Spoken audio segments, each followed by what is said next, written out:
নাহমাদুহু ওয়া নুসাল্লি আলা রাসূলিহিল কারীম আম্মা বাদ। আসসালামু আলাইকুম ওয়া রাহমাতুল্লাহ। প্রিয় দর্শক, আলোর কথা চ্যানেলে আপনাদের অভিনন্দন।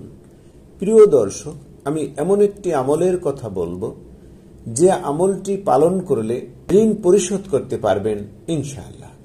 আমরা জীবন চলার পথে অনেক সময় অভাব অনাটনে পড়ি, অনেক সময় ধার দেনা করে আমাদের জীবন পরিচালিত করি।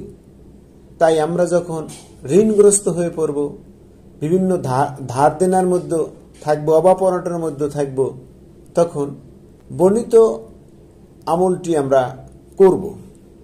আল্লাহ পাক রব্বুল আলামিন আমাদের ঋণ পরিশোধ করার সুযোগ করে দিবেন এবং আমাদের রিজিক বৃদ্ধি করে দেবেন। সে আমলটা আমরা এভাবে করব। 3 থেকে 40 দিন পর্যন্ত আমলটা করব। ফজর নামাজের পর এবং এশার নামাজের পর 3 থেকে 40 দিন পর্যন্ত করব ইনশাআল্লাহ। আল্লাহ পাক রব্বুল আলামিন আমাদের ঋণ পরিশোধ করার একটা ব্যবস্থা করে দিবেন। আমলটি হচ্ছে আল্লাহুম্মা কফিনি বিহালালিকা আন হারামিকা ওয়া আগনিনি বিফাদলিকা আম্মান সিওয়াক। আমলটি হচ্ছে আল্লাহুম্মা কফিনি বিহালালিকা আন হারামিকা ওয়া আগনিনি বিফাদলিকা আম্মান সিওয়াক।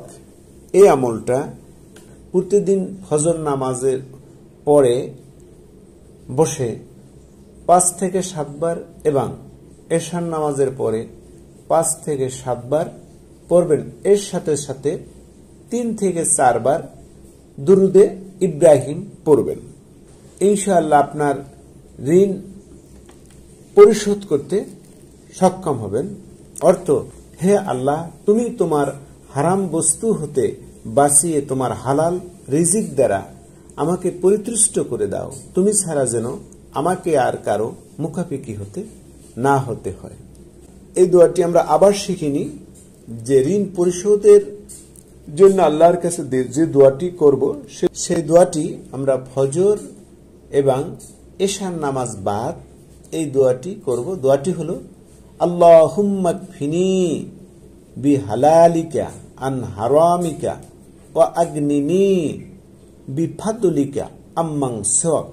অর্থ, হে আল্লাহ, তুমি তোমার হারাম বস্তু হতে বাঁচিয়ে তোমার হালাল রিজিক দ্বারা আমাকে পরিতুষ্ট করে দাও। তুমি ছাড়া যেন আমাকে আর কারো মুখাপেক্ষি হতে না হয়। তিরমিজি 560।